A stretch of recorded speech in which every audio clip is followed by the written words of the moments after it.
we're going to talk about getting yourself and your business ready for to do deals and getting capital ready. So what does that even mean? Well, we're going to talk about that today. So if you're listening, if you're watching, and you think someone else should be watching or listening, share this with them, copy, paste it, tag them, whatever you want to do, so that they can jump in. We will be here for probably half an hour, maybe a little bit more, actually, depending on how crazy I get into this stuff. If you know, as Michelle told me earlier, she's like, we got to put a cap on you. You got to put a time limit on how much you talk. Good news is that you can hear more of this at our podcast or on our YouTube channel. So it's the REI Deal Finders podcast, REI Deal Finders YouTube channel. Go any one of those places that you miss some of this, or if there's some other pieces that you feel like you're missing. We will also put this in recordings of everything, go in our learning center. And that's based on school, and you can find that at dealfindersclub.com/training. That's where that will be. Okay, so let me just make sure I'm all good. It feels like everything's looking good. Okay. If you have any comments, if you have any questions, feel free, put them in. I want to try to watch them. Hopefully I can see them all. And if not, I'll get to you afterwards because I'll catch up to them all. So here's what we're going to talk about today. If you are thinking about getting into real estate, or you're already kind of doing real estate business right now, and you're coming to the realization that you may not have enough capital to do what you need, right? All of your goals are here, but your bank account's here, right? Like those cartoons, and you open up the wallet and moths fly out. If you're feeling like that, you're in the right place. And the good news is you're not alone. The better news is that you could still do this business because there's other forms and other ways to get capital that you can use to build your real estate business. Okay. And so you can do it. You still do the business. I'm not here to talk about, I'm not doing the preaching of get rich quick or no money down or like doing this business with nothing. That's just not realistic. Not to say it hasn't been done or that it can't be done, but it's just not realistic for most people. And, that's unfortunate, right? We want to talk about ways that the majority, like most people, that you can get your business set up and going, and the ways that it's a little bit more efficient than if you're trying to do this with absolutely no money, absolutely no resources. You have to hustle your butt off. And, when I started this, when Michelle and I really decided we were going into real estate, we were going to make it a business and start flipping houses to buy rentals.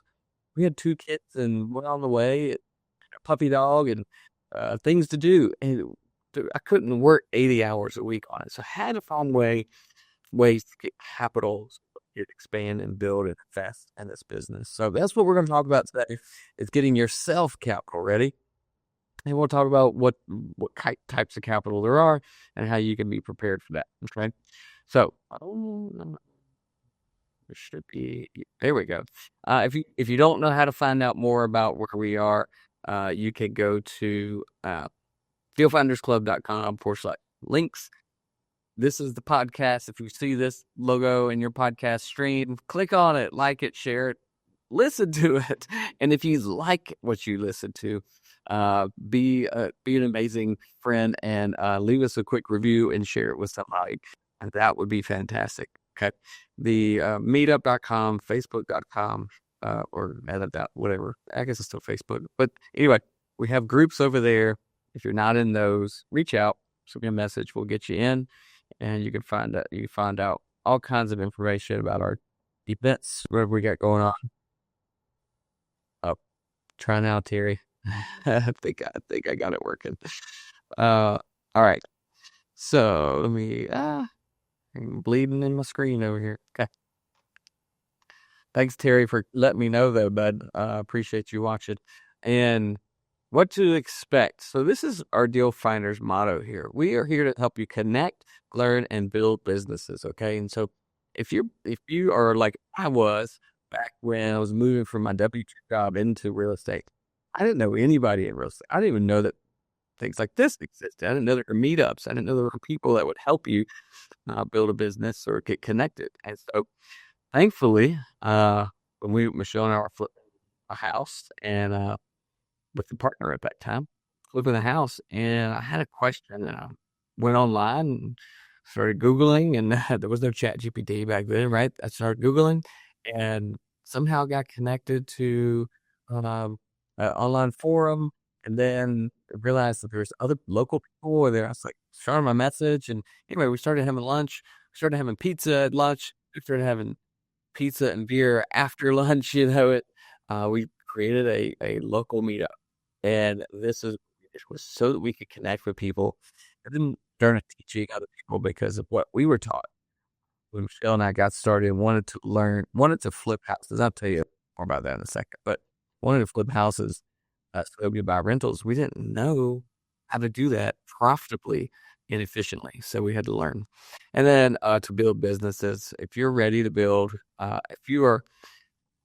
to get going now and ready to flip a house in the next 30 days, that's what we do. We help people build that. And if that's you, if you're looking for that right now, reach out, just shoot me a message, shoot me a DM, and we could talk you through that, see what that looks like for you. All right. So this is just pictures of our events, learning times. This is our online learning center. If you need that, let me know. And of course, these are some of the properties we've done with some of our deal partners and some of the building businesses that we've done. I'm not going to spend a lot of time on who we are, what we've done. So today is just Friday. It's online class here. We are going to put this class and keep it in learning center so you can come back to it. But the idea is just so you know, we've been doing this for a while, since 2007, and we've bought and sold hundreds and hundreds and hundreds of properties. Honestly, we might be thousands at this point, but that's not the point. It's not that doesn't matter to you, and that's why I won't spend a lot of time on what we do and who we are. But it's more about like how does that help you, right? If you're watching and listening to this, it's like, well, what does that matter to me? Well, the fact is that we've just done so many, see so many variables, so many different issues come up, and so many different sellers and buyers and properties and all those variables, all those things that could go wrong and have gone wrong.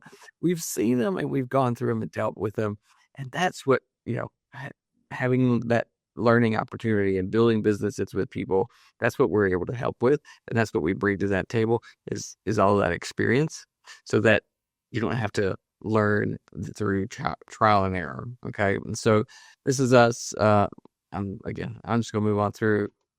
I did come from Colombia. I am from Colombia. Did come from. I went through school system here, and one of the things that stuck with me, and this is kind of an important piece, one of the things that stuck with me when I was growing up, and Mom, if you're listening to this, I appreciate you giving me this nugget, is that we were looking at houses. My dad and mom, this is probably illegal now. I don't know, you might get arrested, so don't do this. But every time there was a house getting built in the neighborhood or around the neighborhood, we would stop and go walk in the house. I remember walking in lots of uh, houses that were under construction. It was like, what was this look like? What are we doing in here? Oh, walking around and totally not safe. I'm sure there was stairs, cavities, lots of falls and sharp objects. But it was the 80s. What are you gonna do? So, but we were walking in. I remember Mom, and we were in the car, uh, going down. I'm pretty sure I know exactly where this was, but going down the road and said something, or somebody said something about, I want to do that. I want to be able to make money from that, or they're making lots of money. And then, and I'm sure many of you have heard this before, is that it takes money to make money. That was the response, and whether it was mom or dad or whatever, but pretty sure it came from that front seat, and it still has stuck with me, and it's it's true to some extent. But the problem is I'll ask you, how many of you heard that and it shuts down your momentum. It shuts down your dreaming. It shuts down the thought that you could actually do something, because it might take money to make money. It doesn't have to be your money to make money, right? It doesn't have to be what you have in your back pocket.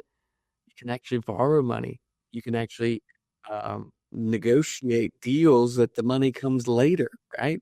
There's so much that you could do. Yes, may take money to make money, but it doesn't have to be your money. That was so important in today's lesson as we're talking about capital, because we would have never bought. Oh, you wouldn't buy anything that's over what's in your checking account if it wasn't for ways to figure out how to do this, right? So buying your car, you're using someone else's money. Buying your house, someone else's money. Buying your first and flip house, someone else's money, right? You see how that goes. Many of you, maybe you bought or gone to college. How many of you have gone to college? Was that your money? Yeah, it took money. And hopefully when you graduate, you can make more money. It didn't have to be your money. That whole old adage, it takes money to make money. It may be true, but it should not be used as a way to stop your dreaming and stop your planning and your goals and your moving towards real estate as an investment. Okay, so uh, remember that there is opportunity out there. Of course, at that entrepreneur bug, and I love going through. This is I went back to school. I told you, yeah, I went back to school, got my master's because I thought it would help me make more money. I guess I'm pretty sure I borrowed some. I don't know if we did student loans for my master's, but the first time around, we certainly did. Uh, so with the entrepreneur bug, I'll ask y'all, and I'm going to move this really fast. Leave it in the comments. Let me know if you're in the comments. How many of you wanted to do one of these? And have thought about selling candy, car wash, creating a pressure washing business, opening up a franchise. Quiznos is one that I was really thinking. I was kind of too back when when I graduated hospitality school. Food trucks. I mean, man, the market, the farmers market is packed with them, right? Why do people get into food trucks? Why do you get into franchises? Because you know that you're made for something else, right? God has given you this bug, this energy, this desire to do more than what that 9 to 5 is paying you or not paying you. And so we look at other opportunities that could be businesses or they could be low capital costs so that you can jump in and start earning some extra income or building cash flow, building wealth, right? Vending machines is another one. So it's that low entry cost that gets people hooked or going towards those ATM machines. I don't know if people do that anymore, but ice machines, all of this. I actually sold these. This is why I put that in there. But creating a moving business, right? These are things that are low cost to get started and they're available to everybody. And then here's the thing, if you're looking at these because they're so prevalent, it's available to everyone. The same thing it applies to real estate is that it's also available to everyone, anybody, right? You can get into this business. However, it feels like it's not for many people. I was blessed enough to very early on to be so dumb that I didn't know that it was hard. I got in and things got hard, but we figured them out because we were already in. So I don't recommend that for you. I don't recommend that because you're right here. Thankfully, if you're listening to this, you don't have to do that, right? You're already past that wall of stupidity that I was in. Uh, you know that there's risks. You know that there's issues. You know that it could be a challenge. Things could go wrong, right? So don't rely on just plain dumbness to get you into a deal like I did, right? So all of these things are available to everyone. They are lower cost to get in and have a small return on investment. It is something extra. If you've been looking at these, it is because you know that you need or were made for something extra. I know I'm just done with that. And then here's that dumb deal I was telling you about. Thanks, Keith. Appreciate it, brother. Yeah, this dumb deal is the one that again, I got into it, didn't know what I didn't know. They gave me a loan 2007. I walked in because I was breathing. They gave me a loan, right? Didn't negotiate, didn't run numbers as a rental or a flip. I was straight out of college, and the benefit is I didn't have to live at home with my parents, and so I just went. this house, it was known as a party house apparently, and you know, some of my friends actually lived there and they partied there too much, but I didn't know all that, right? And I laugh at it because I was so blind, so dumb. I didn't know all that stuff, and I later find out after I owned it. Right, that's some due diligence you should do beforehand. No repair did them. We ended up just so dumb. We took a wall. We took a wall down because we wanted more room for the ping pong table. Right, we removed the bedroom when I lived there, and to put ping pong table in and stuff, right? But thankfully, when I left, I moved out not too long later, and we put the wall back up so I could get more rent. And I had a roommate there that helped me through all of this. He and I did the floors together, painted it. We did all this together, and he helped pay for it. So yeah, we made a lot of mistakes, but we didn't really. I just didn't know, and that turned into this house, which is across the street from that first house. Again, we weren't buying on we weren't running numbers, we weren't paying attention, we weren't making good deals. We actually were able to use some private capital on this one. And it just we got to a place where we had bought a couple of houses. Michelle and I had four or five rentals, and but we weren't making any real income from them.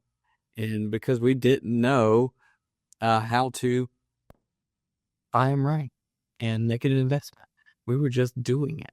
And so what I tell people is trial by error, trial and error. And I guess that's that entrepreneur bug. And sometimes we get out in front of ourselves. So, but it was here where though Michelle looks like she's having fun. She ain't having fun. She's like 9 or 8 months pregnant, 7 months. I don't know. She's pretty pregnant.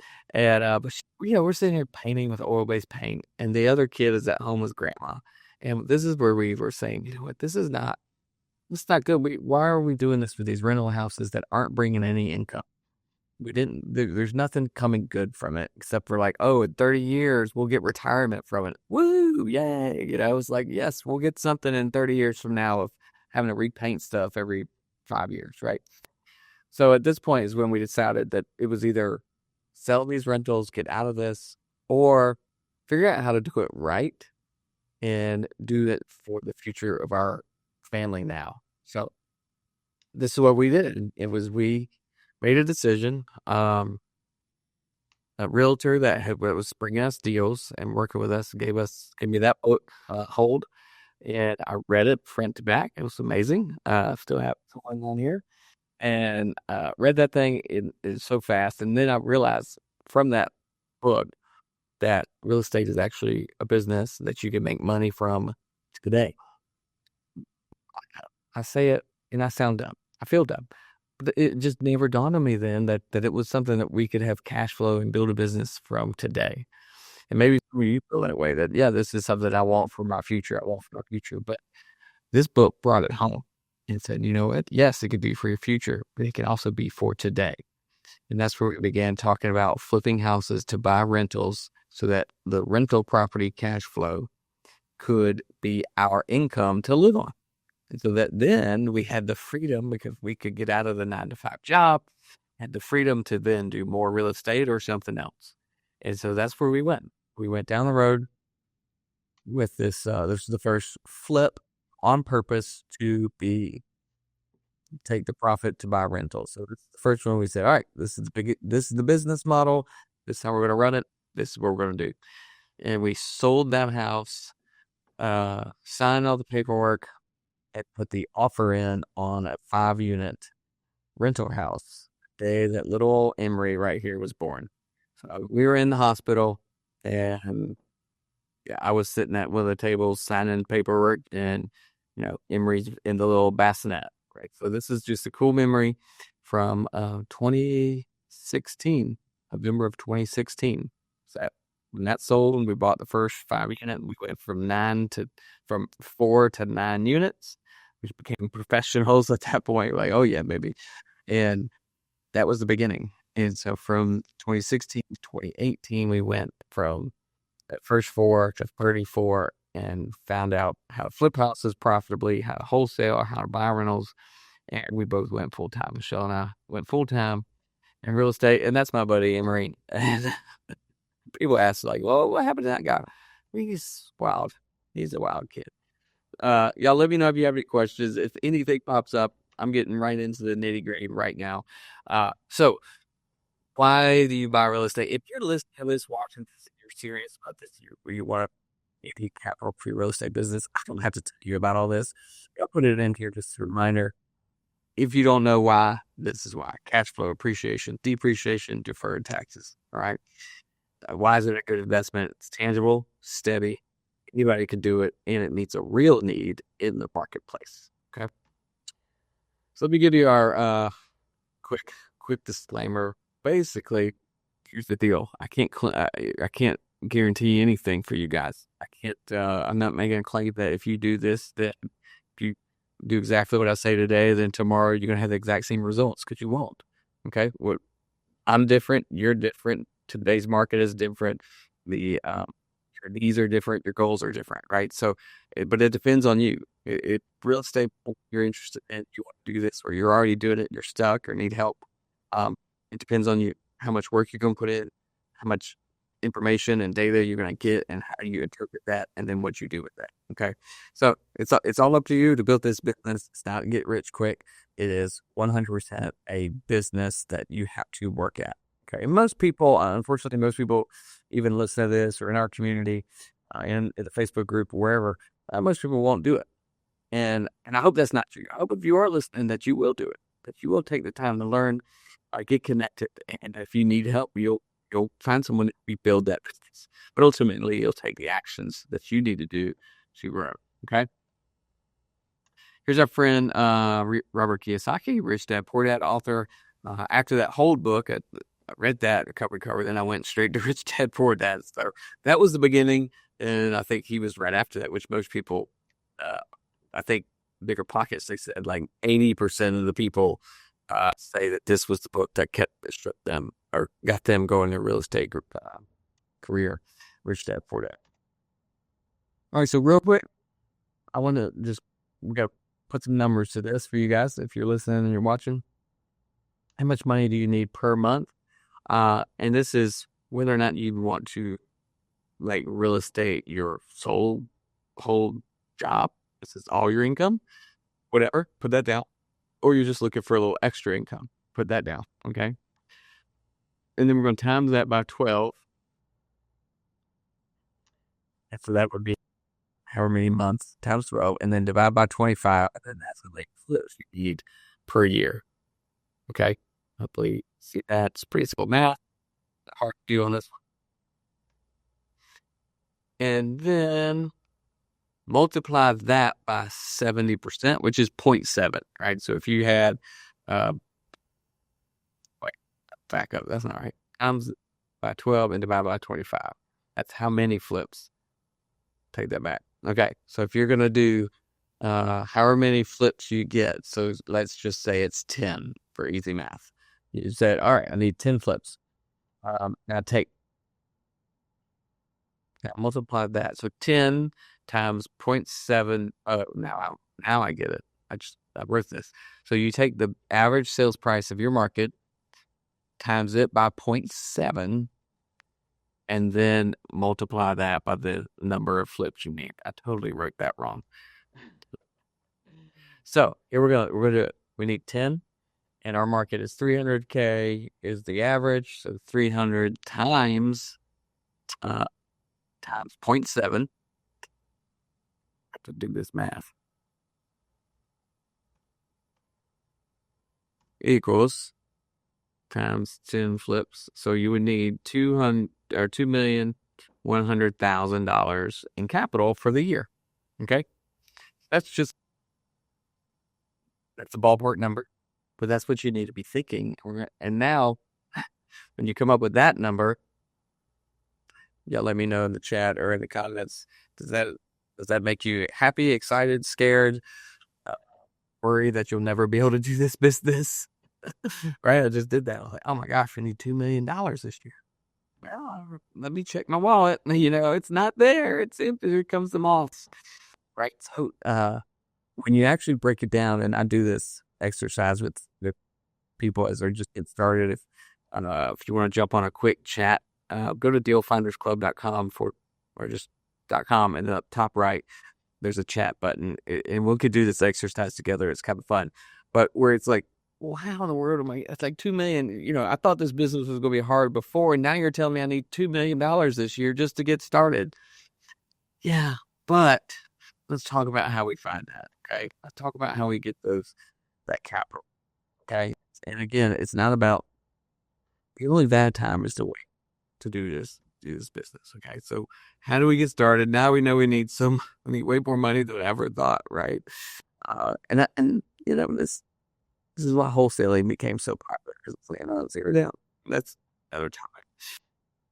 So this is the presentation I gave 3 weeks ago, 2 weeks ago, whatever, in our live meetup. And we do meetups once a month or just about like in Columbia. If you're anywhere near, you can come. Columbia, South Carolina. It's totally free. Show up. It's awesome. We have a great time. And this was the lesson I gave that day. Uh, and so yeah, private capital, private funding is a big piece of trying to find ways to fund your real estate transactions and deals. But that's not it. And so let's talk about how what we're going to talk about now is getting ready and how do you become fundable and like bankable, and then talk to when you get that set up, then private funding becomes easier, bank funding becomes easier. We'll talk all about that. But if you wanted this presentation or this class, you can shoot me a message, let me know. But it's in the training center. Okay, so we record those and put them in there. Each one of these tracks in real estate requires its own special education. Like you've got to know what you're doing and where you're going, right? If you're doing rental property, it's different from wholesaling. If you want to be a lender, it's totally different from being an agent. Agents, they got their own thing, right? They're nothing like trying to be a passive partner, right? There's nothing passive about being an agent. I can tell you that. All right. So each one of these needs its own education, and getting your being capital ready is no different, right? Here's the deal that I told you about. That was the first flip that got us started, and I don't know if y'all feel this sometimes, where it's like you take 2 steps forward and then one step back, and sometimes 2 steps back. But we had challenges again. I didn't really know how much these challenges would come, and but we were able to get through this because we had made a plan. At this point, this is years after my first couple, we had no plan. We had a coach, we had a mentor to help us. We talked about how to actually flip profitably. We had an end goal in mind of what we were going to do, how we were going to do it. So that coach helped us with that. We had a partner on this. And then we did get a private lender. But that didn't really work out. But if you go back to the learning, I'm not going to go back to that whole story. But it was fun, interesting. But we got it done, and we were able to use unique sources. But the big thing for today is that we got that done because we were bankable. I was able to go straight to USAA, which is a bank. If you don't know, it's where my insurance and bank stuff was at the time. I was able to go to them and ask for a loan. It was just a personal loan. It wasn't a mortgage. It wasn't for this house. It was just a personal loan based on our credit and bankability, if you will. Right. I'm pretty sure it was in our name, not in the business name. So that's what you got to be ready for. And when you are bankable, when you're good credit risk, and people see this as you as being worthy of lending money to, then these obstacles they get out of the way a little bit easier. You're able to get through and get over them a little easier. Okay. Um, so there's some things that we're taught about money.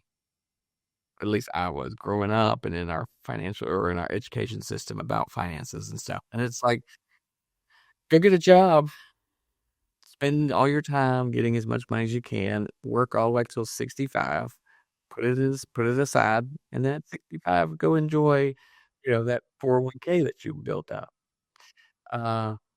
Or it's the other way around, where it's, hey, go spend all your time getting money, and then as soon as it hits your account, go spend it because you earned it, right? Go buy something fun. I don't know if y'all remember COVID days, COVID era, when the free money was coming out, the stimulus checks. For some reason, all the jet skis and four wheelers and golf carts. All those went with boats. Boats were gone. You couldn't buy any of that because that money hit. Everybody went and had fun with it, right? So there's two ways of looking at that. Um, it's hope. That's can be good. You can have a little piece of that here and there, but what none of these does for you is provides ways for you to enjoy the money and save for the future and build wealth for your family, for your legacy, and have the time freedom. Right? It's all about you spending all your time trying to earn those money versus investors who think of it a little bit different because they get the money, but then they grow it. So that eventually they don't have to keep spending time to get it. The money will earn itself and start to multiply and work for them. All right. So I'm gonna just one sec. I don't think there was any comments, questions. Give me a like, give me a thumbs up if you're watching, and you could share it. That would be amazing. Love you if you do. If you don't, I still love you. All right. So we went through this in that last meetup in that last lesson. So I'm not going to spend too much time on what capital is and the role of it in our business, but really fast, capital it's your advantage. Right? Is how you leverage yourself and what you have to get to something that you didn't have, right? You didn't have the ability to get. And so we talk about it broadly. It's not just money, right? Money, uh, if we could disassociate that word from our investment capital, it helps us a lot more. So if it's investment capital, it's in our business bank account and it's not for us to spend. When Michelle and I were first starting that first house that we flipped on purpose, the one thing I remember her saying, and I was like, I think we could do this. She said, look, if you're going to do this, you can't touch our money. What you mean by that? I'm like, we have to use money. She's like, the money that comes into the home to pay for the diapers and the food and those little chewable little food bites that those kids eat. We felt like we had them everywhere, little veggie sticks. Um, you can't touch that food. You can't touch that money. All right. So what that did is it separated. For me, it became separate. Any investment capital, it was over here in this business account. Everything from my W-2, like my paycheck, everything else went over there. Right. So if you think of it that way, it's going to help you out in the long run. Um, I thought this was interesting. I share it with everybody as much as possible. But this is from SBA where it says the way to start business, where people got the funds to start their businesses. And I was interesting that business bank loans is actually 16%, and friends and family loans was 65. Right. So it's funny how I did that. It was 17% and 65. Okay. And I just find that interesting. So that's where that private capital comes from. But then you also have regular capital. Okay. It's not just a tool. Of course, I told you that. You got to make it work for us. Um, it helps you get the opportunities, right? We want to make sure that we use the right tool, right? That this image here. You don't use a screwdriver for the nail. Okay. So we'll talk about what that means with capital. You don't want to use a credit card that's 30% interest to go buy a house, right? Something like that. So if you have other options, you don't want to use the wrong tool. Okay. But capital is the tool belt. It's in the tool belt, and you got to figure out which one to use. Okay. Helps us get our deals done, gives us our super speed, right? The more access we have. And this is what I was telling you about that house where the private lender fell out. But because we were bankable, we were able to get those funds replaced and keep moving through the deal. Besides, instead of losing it. So of course we got to have that water for the business to help us grow. And this is profit first. I have to make an Amazon page. I think I need an Amazon card or something for y'all. But Profit First, credible book by our friend David Richter, and using that formula for our capital. Okay, so get the book. I'm not going to go through it, but it's fantastic. All right, so let's talk about these steps to get success. I'm going to drink some water real quick.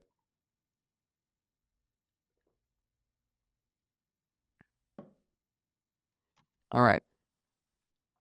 The bankable basics. Okay, we got to get lender ready. We got to be we gotta look good. Like you gotta, we gotta look good. We gotta dress up. We gotta have our tie on or whatever. But it's not how we dress. It's how our financial stress and our business stresses, right? And our credit dresses. Okay. So okay, I'm not the expert in this. Okay. The thing that I do well is we flip houses and we partner with people and teach people how to flip houses. Okay. And how to invest in real estate.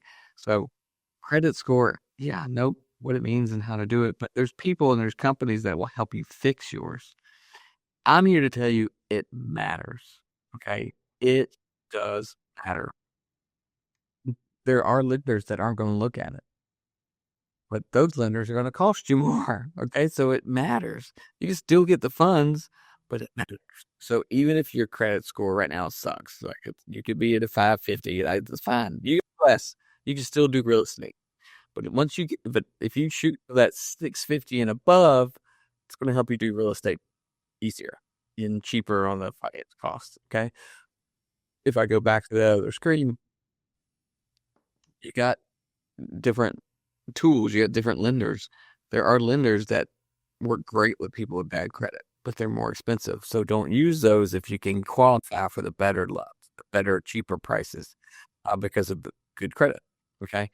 Um, you can start and you should be looking at your personal credit, but also your business credit. Okay. And I've got right here this QR code. This is for uh, our partner, Prime Corporate Services. And I got this here because they will actually set up your LLC. They can help you get the EIN registered and they can help you go through and start working on credit and building your lendability, right? They can actually help you apply for some loans. But here's the thing: it's really really important that you get your credit going in the right direction, and then you start working on that business. Okay, not to say you have to wait months and months before it gets done, but you got to make sure that is a focus. Don't just leave it behind and let it be 400. Okay, work on it. Doesn't mean you can't go get a property today. You'd work on it. So don't let that be or like, oh, I can't invest in real estate. My credit's too bad. No, absolutely not. That's you just saying you're scared and you're afraid and you don't want to move forward. And that's okay to be afraid and scared. But that's why we're here to help you get over that. Okay. So that's not the reason not to go do a deal. So check it, improve it, but then get that business set up. Okay. The huge piece of this that I'm gonna highlight. Oh no, I can't. My bad. The codes, the NAICS. This is really, really, really important. Okay, I've seen flippers like real estate investors. I've seen them go and there's a little drop down and they're like, "Oh, I'm an investor." They put investing. It it's geared towards like that's like financial products investing, stocks and Morgan was it Morgan Stanley or Morgan Jones or Edward Jones, whatever. Like that's who they are. So don't mess that up. This is really, really important that you get this right because when you go to get talk to these companies about lending you money, they can't lend. It's against their rules to lend to certain people. Okay, so you want to make sure you don't hit one of those uh, uh, categories that you can't use. So you have to do and pay attention to that. If you're a landlord or property management company or construction company, you want those to be keyed in there. They want to know who you are and what you do. Okay. So don't mess that up. Another huge piece that people totally overlook. Thanks, Terry. I hope you're motivated, man. Let's go. So, the phone number and web email address and add the regular address. Like this gets overlooked so often. If you really are trying to make a business out of this, when we started, we were going to be, and we still are local home buyers, right? We're local home buyers that renovate homes or provide safe and secure rental housing. We renovate homes for sale and or uh, safe and secure rental housing. Okay, so if you want to be those people, if you want to create that, then you'd have to have a real business address. Now, don't go to don't go get a PO box, okay? Because if it's USPS PO box, a few problems we have there is one is the who is it? FedEx. FedEx, UPS, one of them doesn't deliver to the PO boxes. Okay, you have a big problem there. So you can go and rent a space. You rent a small office if you're able to do that. What I really like is the co-working spaces. You can go rent a co-work space, um, and for very little, monthly fees. Now, if you're not there, right, you don't have the income yet for this. Just go rent the mailbox. Okay. If you're in South Carolina and Columbia, if you want a Columbia address, um, Bishop, I should put his info in here. Bishop Scottless.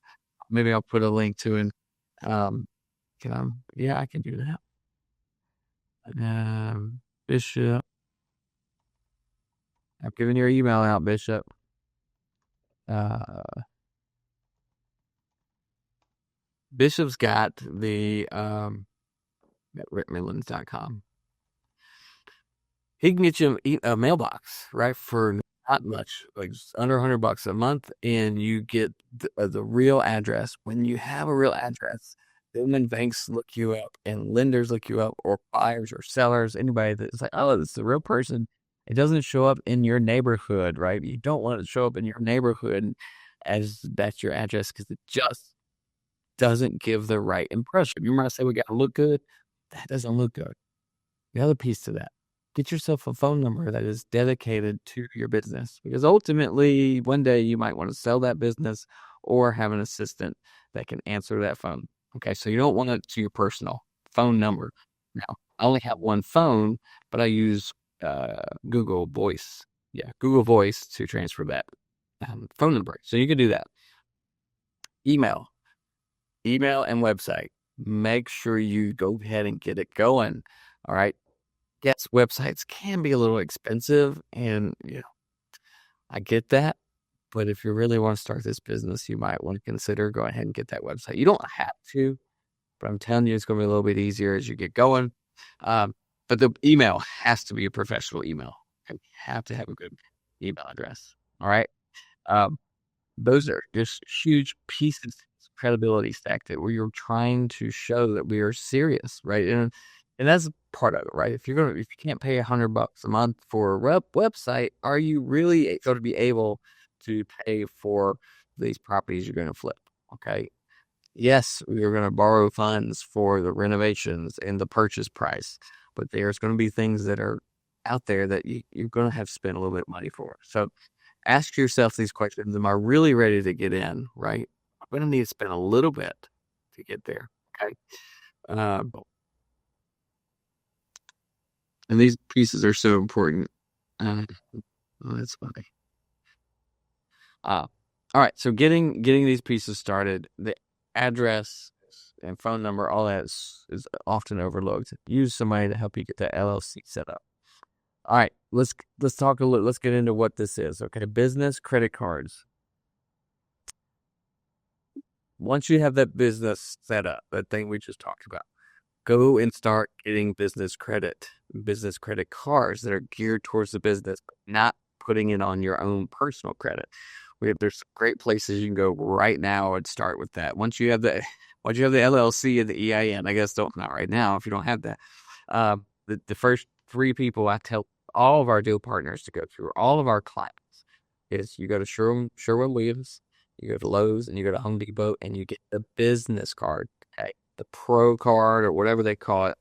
Make sure you're not getting the personal. Get the business, okay? It just gets your business started with credit. Now there's, I think I put the link down here at the bottom, dealfindersclub.com/funding. On there's a link to Fund and Grow, and this is all they do, right? If you really want to dive in and go get a lot of these cards and rewards and stuff like that, they can do it for you. You actually just let them your own permission. They go do the applications, but you don't have to do that. But we've had a lot of success in our community, and there might be people watching that have done it and have seen a lot of success with that. But you don't have to do that. On that same site, Flash Funding, I've got, I think, three. I think our top three business credit cards, which is like the Amex, Chase Bank, Chase Inc., maybe, and then Capital on Tap. So I think those three on there, you can give those a shot as well. Remember I was talking about the screw, don't use the screwdriver for the nail. When we're looking at credit cards, we got to, the Dick Ramsey and it's all it says, no credit cards, no, no, no, no debt, no debt, no debt. I get that. It's not for debt. These credit cards are not for debt. Credit cards are not to be paid off, 6 years now with minimum payments. These credit cards are to buy something that you're using on a property that you're going to get reimbursed through either you refi it or you flip it within, that year, right? You've got to pay it off within the year plan. Okay, that is what we're looking for with these credit cards. You get more dangerous as you start making these deals work, as you start getting the revenue from rental properties, and those credit cards can be more dangerous. You end up putting more and more on it. If you haven't set it up to pay them off every year when the income comes, you mess yourself up. Okay, it's a little slippery slope. I don't get in too much to the rates and the rewards and the 0% offers and stuff like that. Again, Fund and Grow helps you do that. We've got a couple credit cards for each business, and I don't go for credit card hopping, right?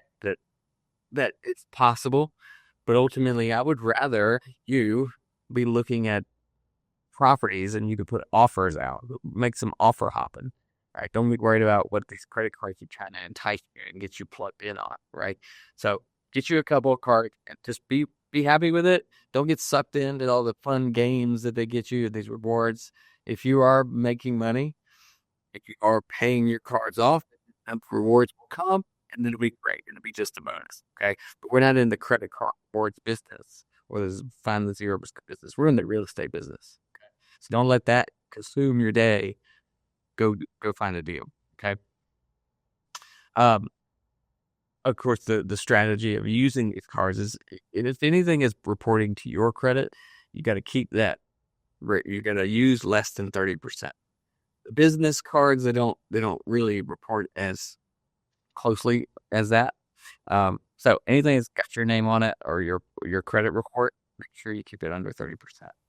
I'm not going to say too much more about this. It's not my lane. Okay. So, business lines of credit versus credit cards, totally different. Totally different. Your business line of credit is through the bank, and the way the interest works is way less. The way that you apply, the way you get approved, the way that they close potentially lines of credit typically close after a year, and you got to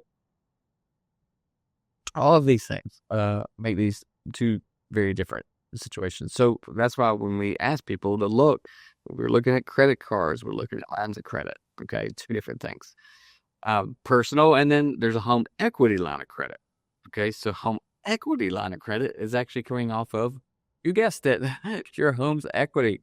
Typically, it's going to be off of the primary home, right, where you live. There's always a question like, is there anybody that would do that off of my rental property?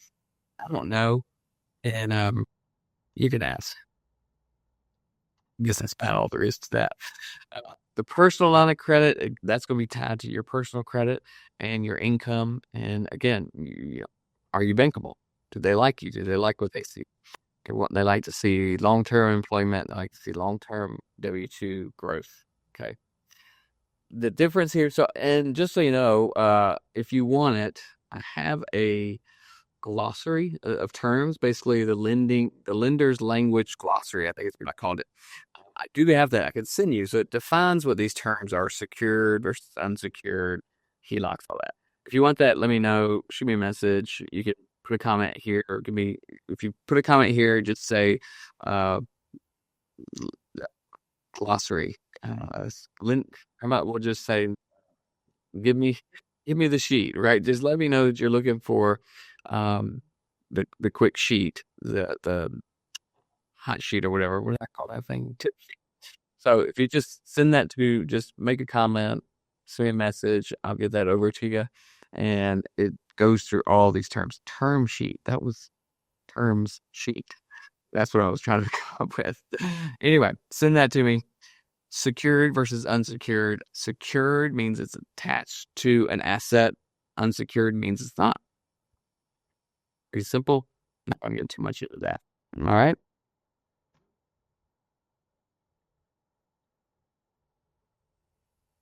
I think we're running up on, we're not too much longer into here, just a couple more slides. All right. Um, here's our lender types, and we have a lot more. I have some others that I did put in here, but in the lender's language glossary, I've got the notes and all these terms down here. Okay, so we got all that for you. All right, so what is a conventional mortgage lender? All right, conventional mortgage lender is what you think of when you think of like Wells Fargo or Bank of America, Rocket Mortgage. You guys know Rocket Mortgage? I'm over here stretching. I don't know if you can tell. Oh, been standing too long. Uh, Rocket Mortgage, any of those conventional mortgage lenders or any of the banks that are around you in your community, they are fantastic at getting you the best rates, especially if you're going to live in the house. Okay. If you're doing investments, they don't love it as much. If there's any lenders on here, anybody watching, y'all can just attest to that, or tell me I'm wrong. That'd be fine. But they don't love the investment properties. And why? No, because it's riskier. If somebody runs into money trouble, they're less likely to not pay that home, the one they live, and they're more likely to not pay that rental property or that flip that they're doing. Okay, so that's the reason. But if you are bankable, if you've got great credit, if somebody that was 100 800 plus, they got great credit. They have a W-2. They might be able to go down to their mortgage guy and say, "Hey, I want to buy this house. I want to buy this house. I'm probably going to do renovations and rent it out." They might say yes. But if you go and say, "I want to, I'm going to do a renovation and I'm going to sell it," they'll probably say no. Conventional mortgage people, and here's the deal: when you do a conventional mortgage, there's a lot of expense that goes into that, and so that bank wants to make their money back. Okay, so that's why we look at flip or investor lenders. Right, that's where we go to people that really specialize in what we do because they know how to make it worthwhile for them and for us. All right, so the documents will have all that for you, but in the glossary, but the DSCR loans. These are investor facing, just totally set out for investors. It's debt service coverage ratio loans. Okay, so basically, what it's saying is, as long as the debt, the payment you have to make for that property, rental house is what these are. As long as that payment is covered by the rent at a certain rate, debt service coverage ratio, that rate, whatever that is, as long as it's covered by that, then they can do the loan. These are the folks that typically aren't looking at credit. Now they'll look at credit and they'll base your rate on credit, but approval and disapproval, usually it has nothing to do with the credit. Okay. It has everything to do with the asset. And that brings us right into hard money loans, which very much depends on the asset and very little depends on credit. It depends on how much experience do you have doing this business? Who are you working with? I want to know, who are your contractors, who are your partners, who's teaching you this stuff? Who are you working with? Um, what experience do you have? And what is the property? They want to know about that asset. How is this asset? Well, how is my money safe here? Very like sometimes they don't even pull your credit. They don't even look at your credit. Okay. So this credit worthiness, this being bankable, yeah, we've talked about credit as being super important, but if you can't get there today, then it doesn't mean you can't go invest in real estate. That means you need to solve the problem of the experience, partnerships, or whatever that is, and how good is the deal? Okay, and then those smart money lenders, that's what they're there for. Okay, they care about the deal over who you are as a person. So, I'm not gonna get into the rates and points. I think what's important to know is that um, the more risk the higher the price, the higher the points, and higher the interest rates. Okay. So conventional mortgage on your home, low. Hard money on somebody with bad credit and never done this before, high. Right. So it's gonna be more expensive. All right. Private lenders. We talked about the private lenders in our last meeting. If you want that whole presentation, let me know. Like I said, it's in the Learning Center and get it to you. Yes, Lauren, I got you. I will get that to you, the glossary. And the private lenders, uh, what is it? Who are private lenders? That's just everybody that's got money that's wants to lend it out. They want to, their money needs to make more money than it does at the savings account. So they don't have to be millionaires and billionaires, okay? They can be your best friend. They can be your neighbor. They can be your mom, your dad. And it doesn't have to be hundreds of thousands of dollars. I just said earlier that you need $2.1 million, right, this year to do that, those 10 flips. Your private lender does not have to have 2.1 million, okay? They could be the person that gets you started and only has a couple, maybe 5, 10, 15, maybe 30,000 that gets you through to your down payment, or that gets you through for a earnest money deposit, right? Or something like that, or just a little bit of rehab money. Okay, so private lenders, and I can't, I'm not going into all this. I'm getting excited about it. But the private lenders, they're different because they are so flexible. They work with you. It's all about you. A lot of private lenders don't even care. I mean, they care about the house. They want it to be secured by real estate. That's what they care about. Okay. They're not worried about the color of the house or location most of the time, but it's secured by real estate that's worth more than my loan. That's what the primary goal is for them because they're looking for higher rates of return. And I know that good real estate investors can create the most secure and sometimes the best rate of return they're going to see. Okay. Private lenders are who they are. Um, Very much built on trust and trying to make it easy and convenient for everybody. So the note, the mortgage, the deed of trust, um, lien waivers, assignment of rents, assignment of mortgage, like all these things that we've got that in the library, in the glossary. So let me know again if you want the glossary. Just say glossary. That's fine. Uh, Lauren, I'll get that one to you. Okay. Personal guarantee. Personal guarantee is we would love to do everything without a personal guarantee. And when we talked about being bankable, when your business gets to a point where it's standing on its own. LLC is now a corporation, right? It is its own thing. You want to not be doing personal guarantees. That business should have enough uh, credit worthiness, should have enough of a track record that it is the guarantee. Okay. And that way you can kind of get away from having your name attached to all this stuff. Because ultimately, as a business, uh, most businesses don't, Walmart's owners don't have their name on their credit cards, on Walmart's credit cards accounts, right? It doesn't hit their credit. So you want to get away from that as much as possible. And it takes time, but it means working on the business as well as yourself. Okay. Oh, and this is the bonus. This is the bonus strategy for capital. Y'all, most people don't think about it like, but every property already has built-in capital. Every piece of real estate already has built-in capital that you as a buyer can use. Now, maybe I just blew some of your minds, but I guess that's kind of the goal for today anyway, right? Like, here's the deal. If you don't have any capital, you can't bring anything, you can't figure it out. That seller has it all. Every purchase is just an exchange of that capital. It's going from your side to their side. What if they were willing to wait for their side? You ever thought about that? How much would that help your business? How many deals could you do if every seller was willing to wait to get their capital? That'd be crazy. Yeah, it's possible.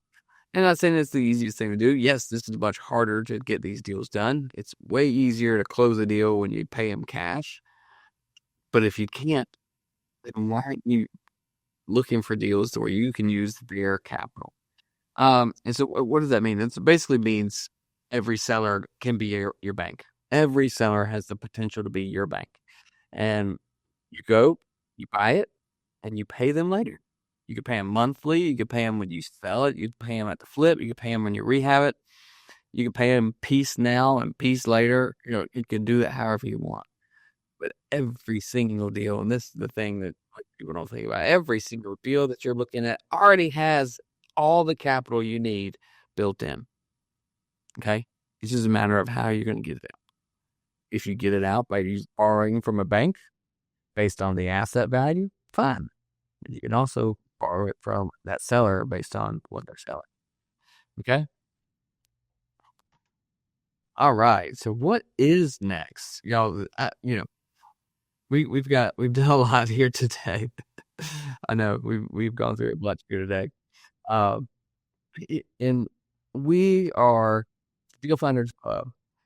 We meet locally, right? We have all of our local meetups. But the thing is all across the country, there are plenty of you that are looking to be local home buyers, local home flippers that are helping sellers, helping the community by buying sometimes very distressed, but usually at least a little bit distressed properties or buying from distressed sellers.